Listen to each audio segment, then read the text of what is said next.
Right now, we want to update you on our failed attempts to book our U.S. senators for one-on-one interviews. Our conversations, texts, and email requests to sit down one-on-one with them, in some cases, date back years. Most recently, we asked Senator Marsha Blackburn and Senator Bill Hagerty to answer questions from you.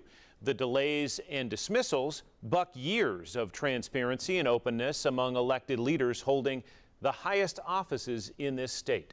Tennessee Senators Bill Hagerty and Marsha Blackburn have only rarely made time to sit for a one-on-one interview with 10 News.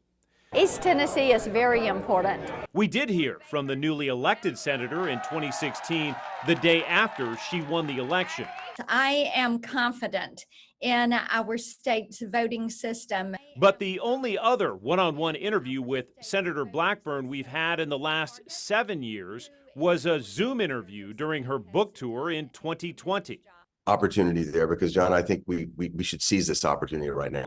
Back in July, we marked the first time in years Senator Hagerty has agreed to a one-on-one interview with 10 News. He did answer every question we asked without hesitation. It's 9 o'clock. 8:54. During the last 2 decades, elected leaders holding the highest offices have offered open access. Congressman Burchett allowed us to follow him the first time he saw his office after his election to Congress in 2019. Don't forget to vote in there today in the straw poll if you get a chance. We followed Bill Haslam on his campaign for governor in 2010. Do solemnly swear. And sat down one-on-one before his inaugural and throughout his 2 terms in office, also at the governor's mansion for an exit interview before he left office after 8 years. I'll miss that feeling of every day walking in and think, this matters. Haslam and other political leaders also took direct questions from you. Frist, Thompson, Alexander, Corker, Harwell, Sexton, Bredesen, Fleischman, Burchett, Harshbarger, Haslam, all making time to answer to the people who put them in office. But despite a string of requests dating back years, Senator Blackburn has refused an in-person one-on-one interview or an appearance on our weekly political and public affairs program, Inside Tennessee. Most recently, we sent a request to both their offices to respond to questions you submitted in an online survey.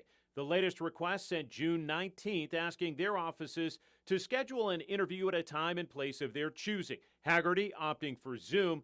The request to Blackburn unanswered. Months in, we have yet to hear a response. Yes, no, or maybe. You have to think about where they're going to move.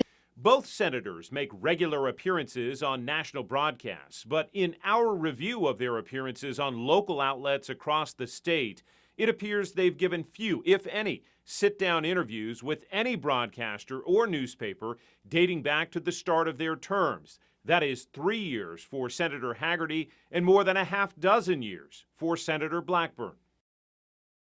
And we have your questions at the ready. We welcome an opportunity to sit down with either senator, and again, here in studio, any of their offices in the state or Washington, D.C. The invitation remains open.